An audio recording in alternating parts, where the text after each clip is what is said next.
Əziz müəllimlər və şagirdlər, 9 noyabr bayraq gününə həsr edilmiş tədbirimizi Azərbaycan dövlət himni ilə başlayaq. Azərbaycan, Azərbaycan, ey qəhrəman evladı şanlı vətən, ey qəhrəman evladı şanlı vətən, səndən ötürü can verməyə cümlə hazırız, səndən ötürü qan tökməyə cümlə qadiriz, üç rəngli bayrağınla məsud yaşa, üç rəngli bayrağınla məsud yaşa.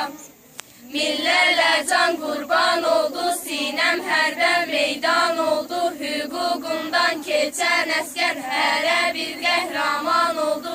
Sən olasan Gülüstan, sənə hər an can qurban, sənə min bir məhəbbət, sinəndə tutmuş məkan, namusunu hifz etməyə, bayrağını yüksəltməyə, cümlə gənclər müştaqdır. Şanlı vətən, şanlı vətən, Azərbaycan, Azərbaycan, Azərbaycan. Çox sağ olun. İndi isə Cəfər Cabbarlıya aid Ölkəm şeirini dinləyək. Gəlib şeiri söyləsinlər Milanə Səmaya, Cəmalə Aysin.